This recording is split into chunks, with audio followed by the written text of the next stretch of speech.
To a story you'll see only on 12 News. We're on the campaign trail in a strange place, the bottom of the Grand Canyon.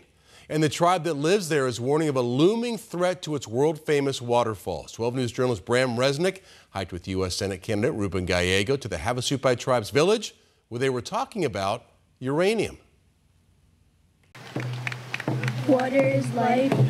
Water is powerful. We respect the water. We respect the water. We respect that water. These girls and their elders speak with one voice. Our fight, it's been a long one since I've been in elementary school. Here in their remote village of Supai, tucked deep in the Grand Canyon, the Havasupai people shared that message with a visitor who could amplify their voice. The uranium mining does need to be halted. It is much too dangerous for the Havasupai people.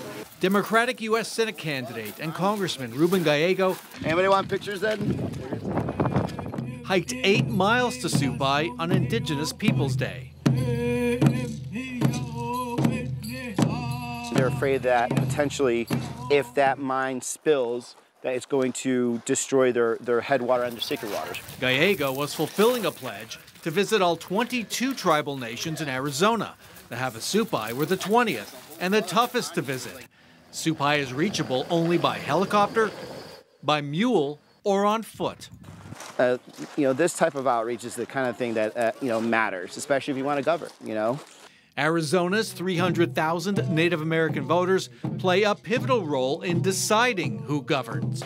For folks who don't know, we're going into a safe Democratic stronghold. Yes. Yeah. You know how many votes Joe Biden got here? Probably a couple hundred. 50. There you go. Well, maybe we'll get 51. 50. The roughly 500-member tribe has inhabited this land for more than 800 years. The tribe's name, People of the Blue-Green Water, is derived from these spectacular waterfalls. As a child, when I was growing up, my grandmother told me, don't forget, you are part of the natural wonders of the world. The sacred waters sustain life and a thriving tourism business that draws hikers from all over the world. This mine on the Canyon Plateau is viewed as an existential threat to that way of life. We heard some alarming words. One of the fellow council members, I talked about extermination. And do you agree with that? Yes, we do agree with that. And we're a small tribe. We're like not even 1,000 people. And that's what we're afraid of for our people becoming extinct. The tribe has fought the Pinyon Plain uranium mine for more than 40 years. They fear the mining operation will poison their groundwater. The site is near Tusayan, the entrance to the Grand Canyon.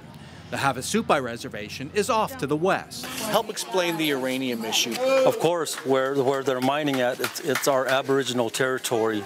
The mine owner began hauling uranium ore from the site in July 2024.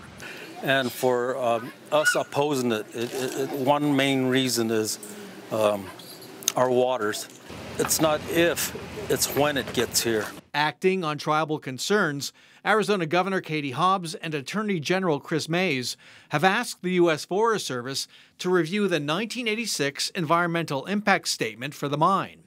In response to 12 News, the mine owner said, "There are no new facts or science in the past couple of years to support reviewing the Environmental Impact Statement. Activist groups have repeatedly lost on the facts, the science, and the law. This is just their latest public relations and political push."